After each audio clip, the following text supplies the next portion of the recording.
Mampang Desa Wisata, ya kita sudah berusaha untuk gimana supaya desa itu bisa maju wisatanya. Itu sangat luar biasa, murah sekali itu. Bahkan 10.000. Tiket masuknya. Ya, tiket masuknya 10.000 itu. Lihat pesawat itu. Ini Iya, betul. ini harus ada wadahnya di Kabupaten Pasuruan. Puncaknya adalah ketika wisata di Kabupaten Pasuruan tumbuh, pasti nanti berimbas efek kepada masyarakat secara luas, baik itu ekonomi dan juga budayanya. Sekali lagi, ayo datang wisata ke Kabupaten Pasuruan.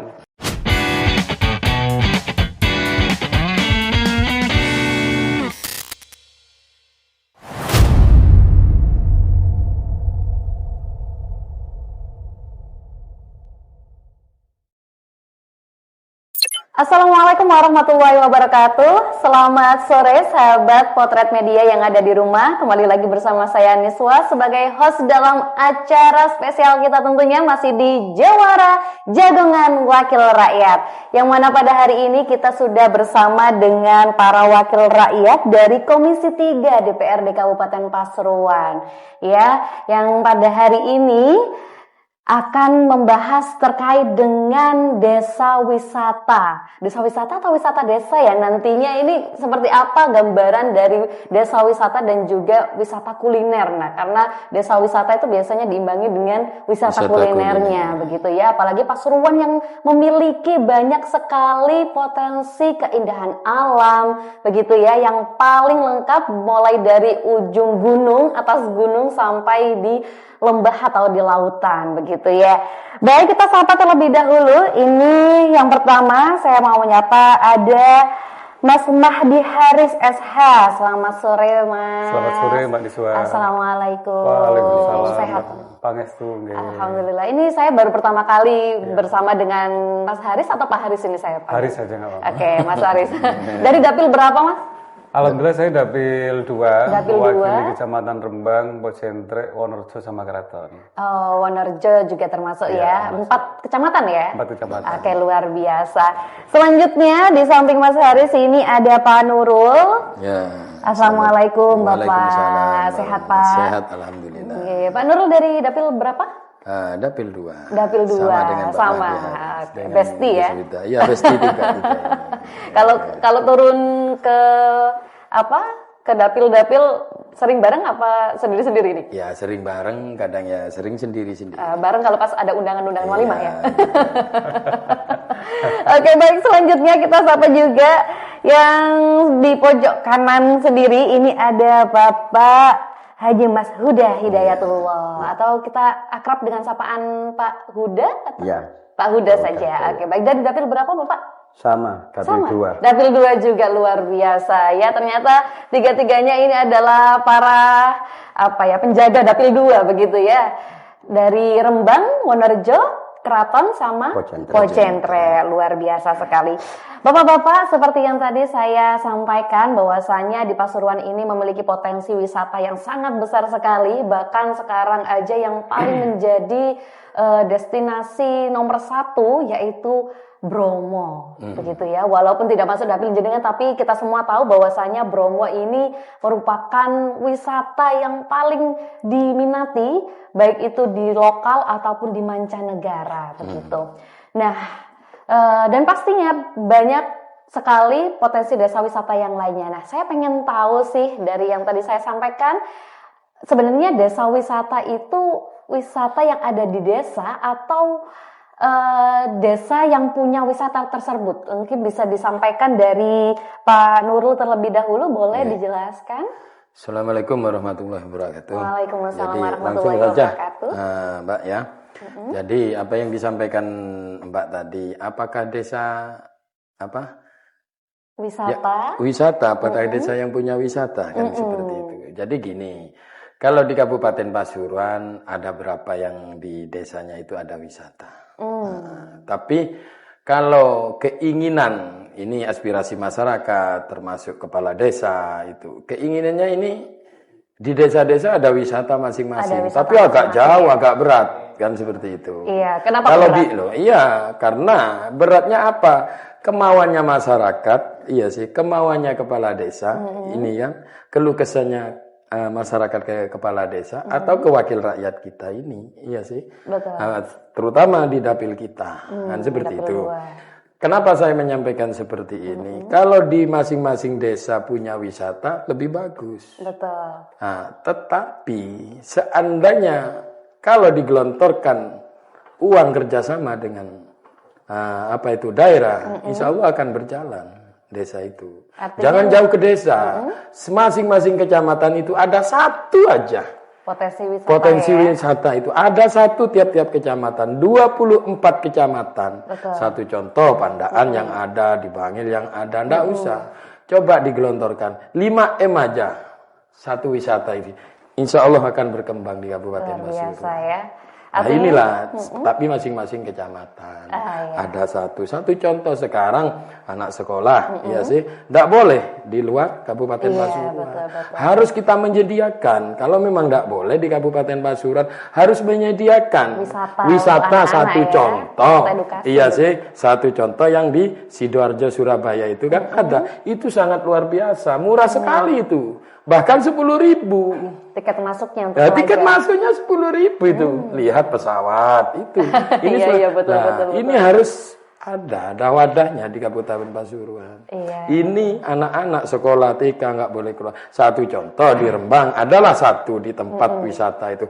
Sekecamatan Rembang wisatanya di Rembang kan gitu. Nah, yang di Bangil biar di Bangil, Pandaan di Bangil, Keraton di Keraton. Ini Betul. kerjasama dengan daerah, enak. Iya, termasuk kemarin yang saya tahu itu yang baru itu ada Mekah juga ya di Rembang. Oh, gitu di ya. Rembang iya. Itu punya desa juga? Nah, itu iya, tapi BUMDes itu. BUMDes ya yang iya, mengelola. di Ororombo Wetan.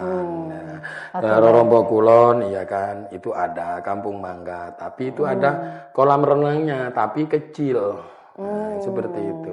Nah, Oke. Artinya di desa wisata ini memiliki dampak yang luar biasa ya luar untuk biasa, perkembangan desa perkembangan begitu ya. desa. Nah, di desa wisata ini tadi yang disampaikan bahwasanya desa wisata itu memang benar-benar diharapkan kalau setiap desa memiliki wisata untuk yang nantinya bisa kembali lagi ke masing-masing desa tersebut begitu. Nah, ini bagaimana sih untuk tata kelola ini? Apakah diurus oleh pemerintahan desa sendiri atau ada organisasi yang dipercaya oleh desa tersebut? Nah, atau kelompok masyarakat yang dipercayai? Mungkin bisa dijelaskan dari Pak Haris, boleh? Baik Mbak Niswa, selamat siang. Tentu kalau berbicara masalah wisata itu sangat luar biasa ya. Apalagi potensi di Kabupaten Pasuruan, mengingat seperti yang banyak dengan sampaikan di awal, mulai dari potensi alam, dari gunung, laut dan sebagainya sangat luar biasa. Cuma memang secara global wisata itu terbagi menjadi dua, wisata buatan atau wisata alami. Nah, tergantung nanti kalau misalkan bicara masalah wisata desa, peran serta pemerintah desa atau pihak swasta yang dilibatkan untuk mengelola wisata tersebut. Yang terpenting adalah bagi kami pemerintah daerah, bagaimana caranya ketika ada suatu desa wisata itu memberikan efek yang luar biasa, satu kepada masyarakat, kedua kepada pemerintah daerah, dalam hari ini peningkatan penghasilan asli daerah.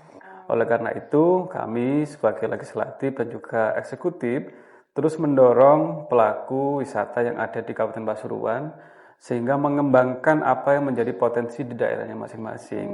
Syukur-syukur ketika memang ada suatu desa yang belum mempunyai desa wisata, mereka bisa untuk mencari ilmu ke tempat lain, sedangkan studi banding, dan sebagainya. Karena mengingat di Pasuruan ini sangat banyak desa wisata, baik yang sudah ter-SK maupun yang belum. Ada SK-nya juga? Ada SK-nya. Desa wisata itu, dan ada tahapannya ketika memang suatu desa wisata itu memperoleh SK tersebut. Oleh karena itu, harapan kami ke depan, pelaku-pelaku wisata ini bisa turut serta menyumbang pemikiran mereka untuk meningkatkan ekonomi di Kabupaten Pasuruan. Oke, baik, luar biasa sekali. Saya baru tahu kalau desa wisata itu ada SK-nya. Nah, itu seperti apa bentuk SK-nya itu? Apakah dari bupati atau dari tingkat kecamatan, apa bagaimana itu? Bisa dijelaskan? Baik, setahu kami SK itu yang menerbitkan adalah pemerintah daerah. Pemerintah dalam hal ini daerah Pak ya. Bupati. Seperti izin begitu kan? Izin Betul, operasional seperti betul. itu ya. Sehingga nanti ketika ada wisatawan luar daerah, ketika mau berkunjung ke suatu lokasi tersebut, mereka lebih tertarik lagi. Iya. Karena secara standar operasional mereka sudah memenuhi syarat. Sudah resmi begitu ya, sudah memenuhi syarat. Jadi lebih aman begitu ya, tidak khawatir soalnya kadang itu di desa wisata ataupun di wisata alam begitu ya. Ada kemarin itu yang sempat viral itu mau ke tempat A misalkan. Dari satu loket itu ada loket lain. Nah, itu bagaimana itu kalau misalkan ada ditemukan seperti itu, pengawalan dari Komisi 3 seperti apa? Mungkin dari Pak Huda bisa dipaparkan kalau ada fenomena seperti itu, langkah dari Komisi 3 pengawalannya seperti apa? Kalau ada yang nakal begitu ya. Dari Komisi 3 itu bisa mendorong atau ngasih pandangan solusi ke Pemkab terkait dengan penertiban dengan pos-pos itu. Loket-loket itu ya. Iya. Karena menurut kami kalau semakin banyak loket, ya saya kira orang juga berat juga. Ya. Karena kan membingungkan juga. Tadi udah ditarik tiket masuk gitu ya. Bahkan kemarin saya sempat main ke daerah di Tretes Prigen itu juga sempat bertanya begitu kan. Di salah satu namanya wisata asik Tretes gitu. Air terjun Coban Tumpang kalau nggak salah, Coban Centang. Nah, di situ sempat bertanya karena sudah beberapa kali mendapati kasus seperti itu ketika main ke wisata alam di beberapa daerah dan alhamdulillahnya tidak ada. Ya, alhamdulillahnya. Artinya di Kabupaten Pasuruan ini sejauh ini masih kondusif ya, tidak ada komplainan terkait hal itu begitu ya, Pak. Sedikit menambahkan mungkin Mbak Niswa, kami selaku legislatif dan juga pemerintah daerah itu ingin juga memastikan ketika para wisata itu datang berkunjung ke tempat kami, mereka itu jangan sampai merasa kapok datang ke tempat begitu kami. Ya, harus memberikan kesan yang syukur-syukur menarik ya. Memberikan kesan yang baik sehingga nanti ketika mau berkunjung kembali ke sini bisa mengajak teman, sanak, saudara dan sebagainya. Jadi betul kata Panjenengan tadi itu pengawalan SOP mereka harus betul-betul kita kawal betul sehingga para wisatawan itu tidak sampai kecewa datang ke Kabupaten Pasuruan. Betul. Terus juga pastinya di desa wisata ini kan banyak sekali beberapa kepentingan mungkin ya.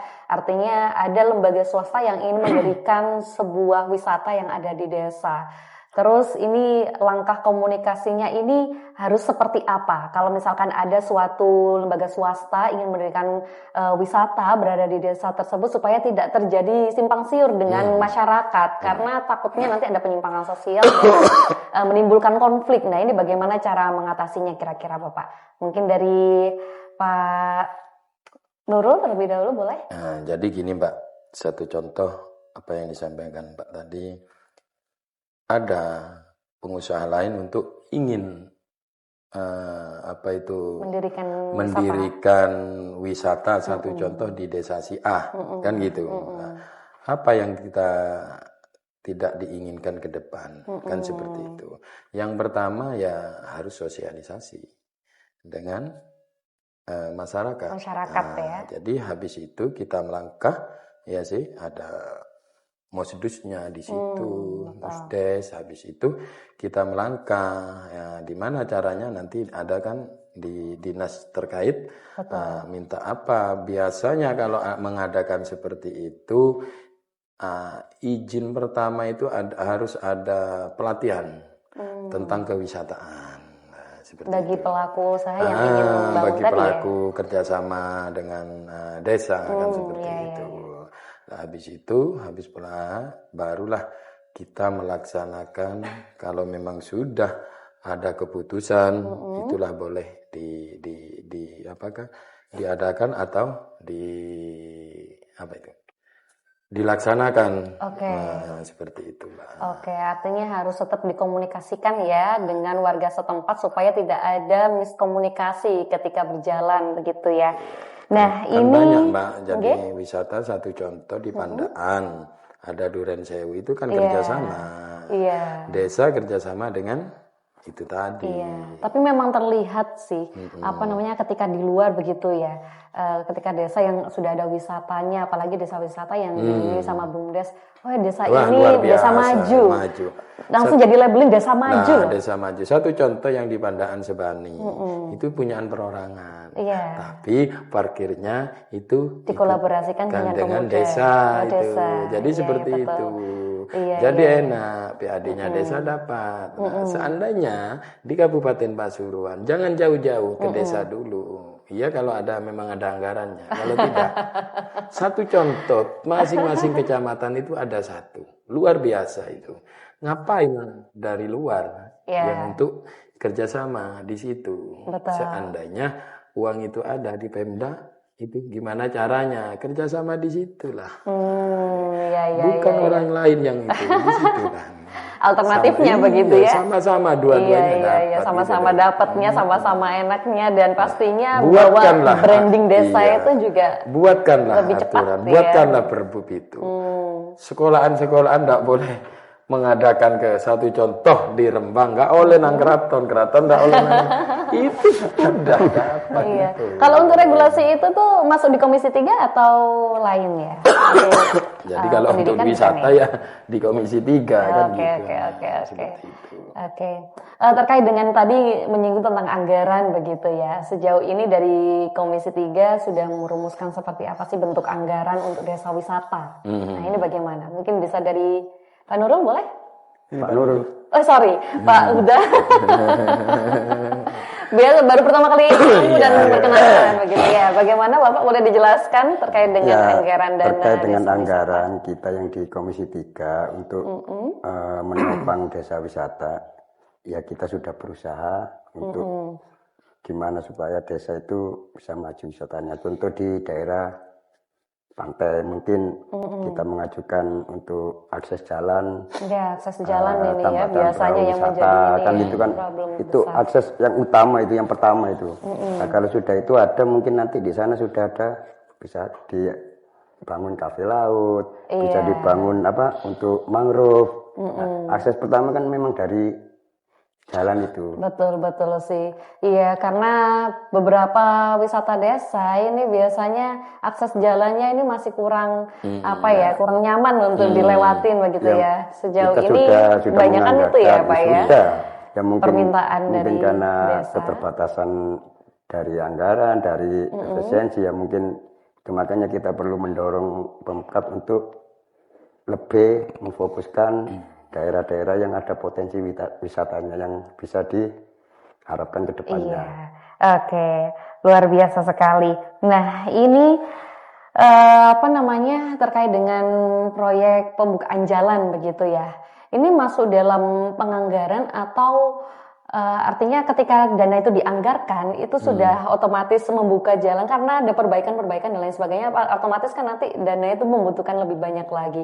Nah, ini solusi untuk supaya bisa mengefisiensi hal tersebut itu bagaimana? Apakah harus berkolaborasi seperti yang dibilang tadi atau harus kerja bareng apa gimana? Mungkin bisa dijelaskan mungkin dari Pak Haris boleh?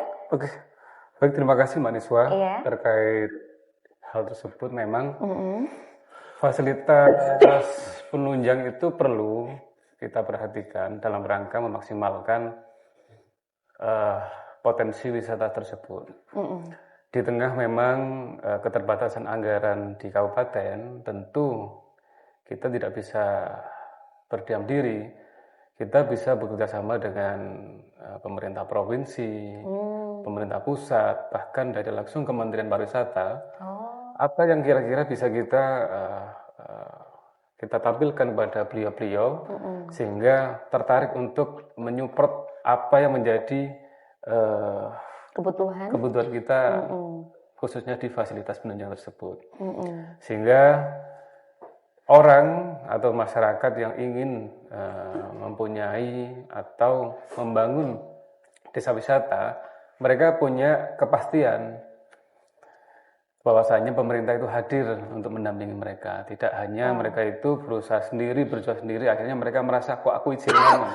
Tidak seperti itu. Maka dari itu peran serta dari semua pihak dibutuhkan dalam rangka untuk memaksimalkan potensi wisata terutama di Kabupaten Pasuruan. Begitu ya, artinya bisa berkolaborasi, baik itu dengan pemerintahan daerah atau mungkin lembaga swasta juga yang mau mendukung berkembangnya suatu desa di tempat tersebut ya. Oke, luar biasa sekali. Nah, dari kunci untuk terbukanya gerbang wisata tersebut gitu kan membutuhkan fasilitas selain dari jalan tadi kayak air bersih, terus juga penataan stand kuliner, parkir dan toilet begitu ya. Nah, ini seringkali luput dari perhatian desa. Bagaimana sih Komisi 3 mendorong tata ruang desa wisata ini supaya ramah pengunjung dan juga berkelanjutan? Nah, ini bagaimana? Dari Komisi 3 untuk bisa mengawal perkembangan desa wisata tersebut dalam fasilitas yang memadai supaya pengunjung ini bisa tertarik. Mungkin bisa dari Pak Nurul boleh? Jadi gini, ini kalau memang itu sudah wisata sudah ada satu contoh di Sebani, tapi punya perorangan. Ini kasih contoh. Satu, yang keinginannya ingin kembali untuk mengunjungi itu harus pandai-pandai mengolah. Oh, ini tahun ini harus seperti apa? Ya, adalah apa itu kayak ombak apa, kayak itu harus harus berapa kreatif tahun lah ya. kreatifnya. Iya, sebenarnya tantangan terbesar untuk desa wisata ini kedepannya apa sih Pak? Selaku bapak-bapak yang mendampingi wisata-wisata yang ada di Kabupaten Pasuruan begitu ya. Sejauh ini tantangan menurut mungkin pelaku usaha begitu atau dari desa ini pernah sambat kenjenengan. Tantangannya itu seperti apa sih yang dirasakan oleh masyarakat yang pelaku desa wisata ini? Mungkin bisa diflorkan di sini. Tantangan terbesarnya apa? Jadi tantangannya terbesar itu satu. Yang penting perizinannya. Perizinannya. Ya kan? Gitu seperti itu. Perizinnya kita mau buat apa? Jangan dipersulit perizinannya itu. Kecuali tadi sampean yang wisata sudah berdiri, gimana sih untuk kebersihan toilet? Memang betul Mbak, pengunjung ini harus bisa tertarik. Satu itu ya kebersihan di kamar mandi. Iya, betul. Iya sih, termasuk airnya. Biar nyaman ya. Biar nyaman, termasuk tempat. Nah, tempat-tempatnya itu harus bersih seperti itu. Kalau memang tantangan wisata yang sudah berdiri, mau ingin mengembangkannya itu satu contoh untuk perizinannya. Iya sih. Sudah itu. Iya, karena beberapa ini ada kan pasti warga itu setiap kali mendengar isu mau dibangun wisata ini gitu ya, wisata A begitu. Ada tanggapan yang positif, ada yang negatif. Nah, betul. Tentunya. Nah, menurut bapak-bapak sekalian nih, ketika ada satu desa begitu ya, ingin ada wisata di situ. Tetapi dari lembaga swasta ini yang mau menempati di salah satu desa tersebut. Nah, ini menurut Komisi 3 apakah langsung direspon positif apa bagaimana ini? Harus diapain dulu? Di cross check dulu apa bagaimana? Mungkin bisa dijelaskan dari Pak Haris boleh? Baik, terima kasih Mbak Niswa terkait hal tersebut. Memang ketika investor atau pelaku wisata itu ingin masuk ke Kabupaten Pasuruan, tentunya kita juga sudah mempunyai SOP yang jelas. Kira-kira apa sih yang mau mereka bangun di situ? Kan banyak tuh Mbak wisata macam-macamnya. Wisata alam, wisata buatan, wisata makanan, atau wisata religi dan sebagainya. Itu harus kita pastikan dulu di awal. Jangan sampai nanti ketika jalan pemerintah daerah menyetujui ternyata bertolak belakang dengan adat istiadat lokal yang ada di Kabupaten Pasuruan. Betul. Kita ketahui memang Pasuruan ini kan memang wilayah religi Mbak. Mungkin si investor ini ingin masuk ke situ meniru ke kabupaten kota lain. Tapi mengingat adat lokal Pasuruan yang agak berbeda, akhirnya harus betul-betul kita pahami di awal. Kalau memang itu bertentangan ya kita harus memberitahu kepada mereka tolong disesuaikan. Boleh. Bukan berarti kita menolak, tapi harus mereka menyesuaikan sehingga si investor ini tetap terjamin kebutuhannya, masyarakat lokal pun juga terjamin kepastiannya. Betul. Artinya pengawasannya cukup ketat ya. Harus, tapi juga memberikan ruang sebebas-bebasnya kepada investor, sehingga mereka mempunyai keinginan masuk ke Kabupaten Pasuruan. Menyambung tadi yang pertanyaan awal ke Pak Nurul, apa sih tantangan pelaku wisata yang ada di Kabupaten Pasuruan? Saya rasa tantangannya itu Kabupaten Pasuruan ini terhimpit oleh Kabupaten Malang dan Kota Batu. Kota Batu, Pak. Nah, bagaimana caranya orang-orang pelaku wisata di Kabupaten Pasuruan ini menarik para wisatawan ini yang mau ke Batu atau Malang, mereka cukup di Pasuruan saja. Iya. Itu tantangan kita. Iya. Bagaimana caranya? Pastikan lewat sini Mbak semuanya. Iya. Belum lagi yang paling harus kita pahami bersama yaitu bagaimana caranya SDM pelaku wisata ini betul-betul memahami bagaimana SOP, bagaimana menerima tamu, bagaimana pelaku wisata ini memberikan edukasi sehingga para wisatawan ini nggak kapok datang lagi ke Kabupaten Pasuruan. Nah, itulah peran serta semua pihak, baik dari pemerintah daerah, DPRD, swasta, bahkan dari aparat penegak hukum kalau perlu memberikan edukasi sehingga pelaku wisata itu betul-betul nyaman dan aman di Kabupaten Pasuruan. Oke, luar biasa sekali. Artinya tidak hanya infrastruktur aja yang diperbaiki atau dikembangkan, tetapi juga SDM pelayanan sebagai bentuk pelayanan yang ramah, menarik dan juga nyaman tadi ya yang disampaikan oleh Pak Haris. Luar biasa sekali. Nah, di sini boleh dijelaskan nih oleh Pak Huda kira-kira peran Dewan melalui fungsi pengawasan anggaran penataan kawasan atau Perkim Komisi 3 mendorong penguatan kapasitas dari Pokdarwis, nah kelompok sadar wisata dan penataan zonasi melalui master plan desa wisata yang jelas sehingga beberapa fasilitas yang dihandle oleh masyarakat seperti area parkir, stand kuliner lokal dan juga spot swafoto biasanya itu tidak awur-awuran gitu, tidak semerawut, nah, jadi tertata. Nah ini bagaimana sih pengawasan dari Komisi 3 terhadap Pokdarwis ini? Begitu. Ya, pengawasan dari kita selaku Komisi 3 ke Pokdarwis memang masih belum belum maksimal mungkin karena belum berjalannya Pokdarwis tersebut ya.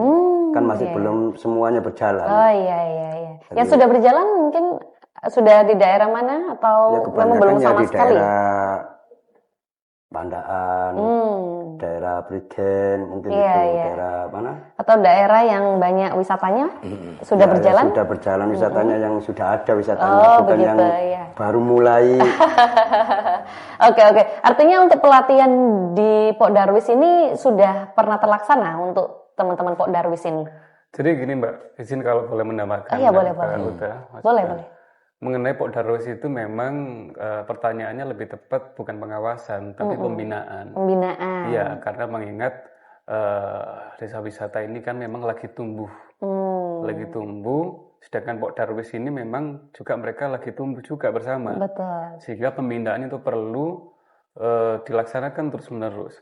Kita ketahui memang ada beberapa data yang masuk ke Dinas Pariwisata, ada beberapa Pokdarwis itu yang sudah terdaftar secara resmi. Tapi memang dengan minimnya anggaran yang kita miliki, kita belum maksimal untuk memberikan pembinaan. Oleh karena itu ke depan kami selaku legislatif beserta dengan pemerintah daerah berupaya mengalokasikan anggaran sehingga Pokdarwis yang ada di seluruh Kabupaten Pasuruan menerima penerimaan bahkan kalau perlu sertifikasi sehingga nanti mereka bisa melakukan tugas dengan maksimal. Baru kemudian ketika itu sudah berjalan, kita memulai pengawasan terhadap mereka. Oh, begitu. Karena memang baru mulai tumbuh, jadi membutuhkan pembinaan terlebih dahulu, begitu ya. Sebenarnya kalau kita baca ini ya, desa wisata ini bisa, kalau misalkan benar-benar bisa berkembang seperti yang ada di Durensewu, pasti membutuhkan banyak sekali tenaga, yang mana tenaga tersebut juga diambilkan dari desa, begitu ya Pak ya. Luar biasa sekali. Nah, pastinya di desa wisata ini juga pastinya ada wisata kuliner. Begitu ya. Nah, ini bagaimana sih kiranya senjata rahasia begitu ya atau apa ya, supaya orang-orang ini, karena namanya wisata desa begitu ya, kadang kan yang diinginkan itu makanan-makanan yang tradisional begitu ya, makanan-makanan yang masih bau-bau desa begitulah ya, nggak mau yang ke barat-baratan. Tapi melihat biasanya kita sudah jangan beli di situ nanti harganya terlalu tinggi. Nah, gimana dari Komisi 3, apakah sudah pernah mengawasi sampai di titik harga ataupun biaya untuk masuk di tempat wisata yang ada di desa-desa tersebut? Nah, ini supaya tidak ada kesan yang tadi, kesan yang tidak menarik atau tidak ingin kembali karena terlalu mahal mungkin. Nah, mungkin bisa dijelaskan dari Pak Nurul dulu, boleh? Jadi gini Mbak, untuk kuliner ya. Kuliner. Jadi kuliner itu ya, satu contoh. Di desa ini lihat seperti apa sih kuliner di sini kan gitu. Kadang wisata ini kan beda-beda kulinernya. Iki sego jagung ya murah. Banil, sego bunel. Bunel kan gitu Pak. Jadi seperti itu. Untuk pengawasan seperti apa seperti ini murah. Saya kumang apa yang disampaikan saya tadi, pinter ngelolai, pinter masak, ayo balik Mbak. Satu lek Pasuruan iki sing enak sing murah. Itu pasti kembali. Yang pertama, iku mang di tempat wisata itu harus yang bersih. Nah, insya Allah itu kembali lagi. Kembali lagi ke situ, terutama keamanan. Oke, baik. Mungkin ada yang mau menambahkan dari Pak Huda atau Pak Haris mungkin terkait dengan tadi stigma terkait kalau di wisata itu pasti makanan mahal-mahal gitu. Kenapa kok ada fenomena seperti itu? Padahal kan belinya juga sama gitu loh. Tiket masuk sudah dibayar gitu ya. Gimana itu? Apakah memang harus seperti itu atau bagaimana begitu?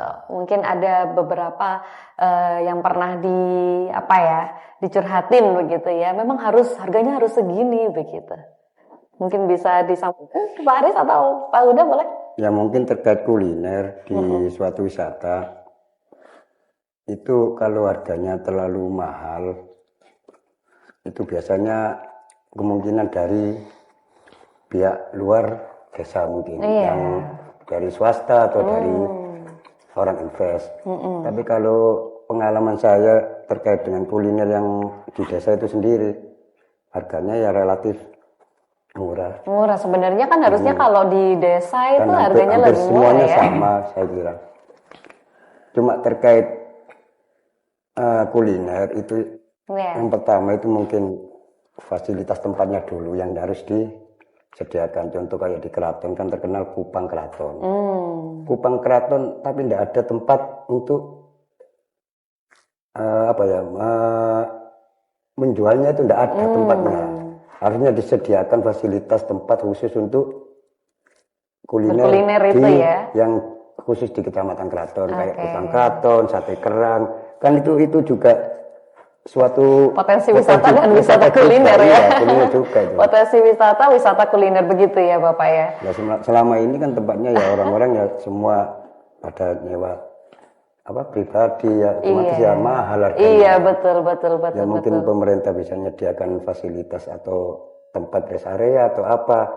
Nah itu kita bisa promosikan terkait dengan kuliner-kuliner yang ada di Kecamatan Keraton. Oke, kembali lagi ke anggaran begitu ya. Setiap wisata desa atau desa wisata itu tadi pastinya ada yang perlu istilahnya pajak kembali ke daerah begitu. Nah itu aturannya seperti apa, Bapak? Bisa dijelaskan mungkin Pak Haris bisa menjelaskan? Pajak yang mana nih Mbak? Di anggaran di wisata. Iya. Baik, terima kasih Mbak Diva. Terkait dengan pajak, memang semua itu sudah ada aturan mainnya Mbak ya.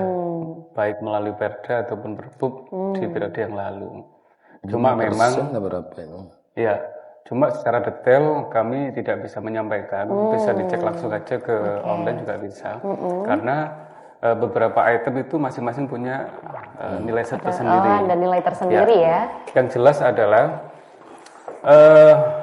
niatan kami, pemerintah daerah itu bagaimana caranya mengelola objek wisata yang ada di Kabupaten Pasuruan ini, baik wisata alam, buatan, dalam hal ini swasta, itu mereka bisa tetap bersaing di era yang sekarang ini luar biasa ya, di kabupaten kota lain dengan wisata luar biasa, bisa tetap bersaing, survive, bahkan bisa menarik wisatawan yang ada di kabupaten kota lain. Oleh karena itu memang lagi-lagi wisata ini luas, baik wisata kuliner, religi dan sebagainya. Yang paling utama yang harus kita perhatikan adalah bagaimana meningkatkan pola pikir SDM-nya. Itu yang paling penting di era sekarang yang semuanya serba canggih. Kalaupun ada tempat kita memfasilitasi, belum tentu juga kalau memang SDM-nya belum bisa berpikir secara maju. Kalau memang SDM-nya sudah berpikir dengan maju, bisa memanfaatkan medsos, entah itu IG ataupun TikTok, itu pasti lebih cepat promosinya dibanding dengan media konvensional. Branding ini ya, nah, internet ya. Siang hari ini, sore hari ini dengan Mbak Niswa, dengan Pak Nurul dan Pak Masuda, kami selaku DPR itu juga ingin membantu bagaimana caranya melalui media sosial YouTube ini, para investor yang hendak masuk ke Kabupaten Pasuruan silakan masuk. Kita semuanya memberikan ruang yang seluas-luasnya. Apa yang menjadi potensi di Kabupaten Pasuruan silakan dieksplor selama tetap mentaati nilai-nilai yang ada di Kabupaten Pasuruan. Tetap harus sesuai dengan nilai-nilai yang ada di daerah begitu ya. Karena yang paling dikhawatirkan apalagi stigma dari masyarakat itu takut nanti wisata alamnya makin rusak, takut nanti apa kayak diberikan kemarin mau dibangun real estate dan lain sebagainya, itu menjadi ketakutan tersendiri gitu loh bagi masyarakat begitu ya. Oke, baik. Dan untuk dinas-dinas yang apa namanya dikolaborasikan ini dengan Komisi 3 ini dinas apa saja Pak untuk apa pengembangan wisata ini selain dinas pariwisata, mungkin ada yang lain yang ini? Setahu saya kalau kaitannya dengan wisata ya memang dinas pariwisata. Di situ kan ada sub bidang tertentu. Ada bidang ekonomi kreatif, ada sub bidang destinasi. Kalau koperasi dan UMKM? Kalau koperasi dan UMKM itu masuk ke dinas tersendiri. Dinas tersendiri. Nah, kalau kaitannya dengan mungkin industri ekonomi kreatif, misal kayak kerajinan, kayak kuliner tadi itu masuk ke ekonomi kreatif. Jadi udah masuk sub bidang tersendiri. Mungkin kalau misalkan suatu destinasi wisata membutuhkan support infrastruktur, bisa berkolaborasi dengan dinas PU yang ada di Kabupaten Pasuruan. Oke. Artinya bagi teman-teman mungkin anak-anak muda yang ingin membangun wisata bersama-sama begitu ya, itu apa namanya, selain dari desa itu sendiri bisa berkolaborasi dengan dinas-dinas terkait langsung. Bisa. Juga mungkin menambahkan Mbak Niswa, di Kabupaten Pasuruan khususnya di dinas pariwisata itu ada yang namanya seperti apa ya, anak-anak muda yang difasilitasi untuk membantu. Apa tour guide? Istilahnya itu Cak dan Yu. Cak dan Yu. Duta mereka itu ya? Duta wisata. Duta wisata. Duta wisata memang mereka itu ditugaskan untuk memberikan informasi terkait pariwisata, baik di secara lokal ataupun media sosial. Jadi nanti misalkan itu bisa dimanfaatkan secara maksimal. Baik, luar biasa, cukup menarik begitu ya. Dan untuk jangka panjang ini dari Komisi 3, bagaimana Komisi 3 ini mendorong digitalisasi desa wisata dan kuliner ini, apalagi anak muda sekarang ya sudah memasuki Gen Alpha begitu ya, yang mana sudah masuk di apa-apa sudah di AI begitu ya. Nah sekarang ini kalau bayar kan suka pakai kris, nah cari tempat lewat Google Maps begitu ya, dan tahu info dari video pendek. Nah ini bagaimana sih upaya dari Komisi 3 mendorong digitalisasi di desa wisata tersebut? Monggo Pak Uda boleh menjelaskan? Ya, kita sudah ada gambaran di mana begitu ya? Gimana? Apa sudah ada gambaran di desa mana yang sudah menerapkan itu? Ya, untuk menerapkan itu ya paling tidak kita harus sering pelatihan ya, untuk terkait dengan digitalisasi untuk kemajuan wisata-wisata supaya bisa diketahui lebih banyak orang. Mungkin itu salah satu. Sudah pernah ada pelatihan untuk digitalisasi desa wisata ya berarti ya Pak? Selama ini kalau saya sendiri belum. Oke. Lebih banyak ke mungkin di intinya digitalisasi di berbagai segmen-segmen tertentu begitu ya. Oke, baik. Nah, kita bayangkan aja ya, yang mana desa ini udaranya segar, makanannya juga enak, apalagi sekarang udah lagi trennya slow living. Slow living itu intinya hidup dengan tenang begitu ya. Bayar tinggal scan kris juga sekarang ya karena digital. Nah, ini sangat keren banget dan pasti makin viral nantinya ya kalau desa wisata ini juga berkembang dengan digitalisasi. Sahabat Potret Media yang ada di rumah, perbincangan kita pada hari ini membuktikan bahwasannya desa wisata dan juga kuliner lokal bukan sekedar tempat hiburan, tapi juga roda penggerak ekonomi mandiri terutama ya, yang bisa menyejahterakan warga desa secara langsung dari tempat tinggalnya tanpa harus merantau ke kota. Sebelum kita mengakhiri jagongan seru kita pada hari ini, kami persilakan juga kepada para narasumber untuk bisa memberikan closing statement-nya pada podcast kali ini. Mungkin dari Pak Nurul terlebih dahulu boleh? Pak Mahdi dulu. Pak Mahdi dulu boleh, monggo. Baik, terima kasih Mbak Niswa.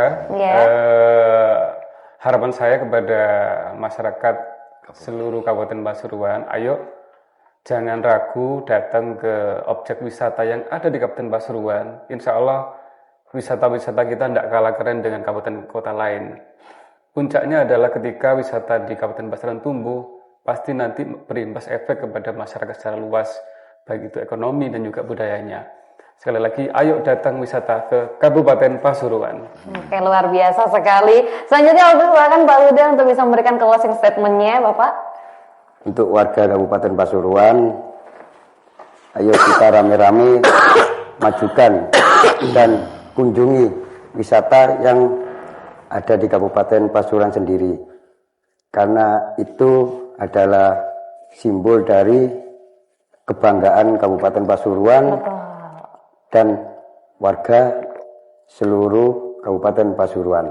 Jadi kalau bisa jangan wisata ke luar kota, ramaikan di Kabupaten Pasuruan sendiri. Sudah ada banyak wisata-wisata yang maju dan siap untuk dikunjungi dan siap bersaing dengan kabupaten-kabupaten yang lain. Luar biasa sekali. Kabupaten Pasuruan juga nggak kalah dengan kabupaten dan kota yang lain ya Pak ya untuk wisatanya. Dan yang terakhir kami persilakan Pak Nurul bisa memberikan closing statement-nya Bapak. Assalamualaikum warahmatullahi wabarakatuh. Waalaikumsalam warahmatullahi wabarakatuh. Sebelum mengakhiri acara pada sore hari ini, saya berpesan kepada masyarakat Kabupaten Pasuruan yang terutama kesadaran diri. Iya sih. Ngapain jauh-jauh kita keluar kota? Di Kabupaten Pasuruan ini sudah banyak wisata, kan itu Mbak. Jadi kenapa saya menyampaikan seperti ini dan teman-teman sudah menyampaikan, karena nanti kalau di Kabupaten Pasuruan dikunjungi oleh masyarakat Kabupaten Pasuruan ini sangat luar biasa. Kenapa saya menyampaikan seperti ini? Nanti biar PAD-PAD di desa-desa ini bisa mendapatkan yang lebih banyak lagi. Inilah yang terakhir, pesan kepada masyarakat Kabupaten Pasuruan, kesadaran diri. Ayolah wisata-wisata di Kabupaten Pasuruan dikunjungilah seperti itu. Ini banyak kuliner-kuliner yang di Kabupaten Pasuruan. Saya aja masih belum nyobain semuanya walaupun warga Kabupaten Pasuruan sendiri ya Pak ya. Baik, terima kasih Pak Nurul ya atas closing statement-nya. Sahabat Potret Media, sekali lagi yuk agendakan akhir pekan untuk berwisata kuliner ke desa-desa wisata terdekat kita, majukan ekonomi lokal, cintai kekayaan daerah sendiri. Saya Niswa beserta seluruh tim kreatif dari Potret Media pamit undur diri. Jangan lupa like, komen, dan subscribe channel Potret Media. Selamat melanjutkan aktivitas Anda. Sampai jumpa di episode Jawara selanjutnya. Jawara Jagongan Wakil Rakyat. Wassalamualaikum warahmatullahi wabarakatuh. Waalaikumsalam warahmatullahi wabarakatuh.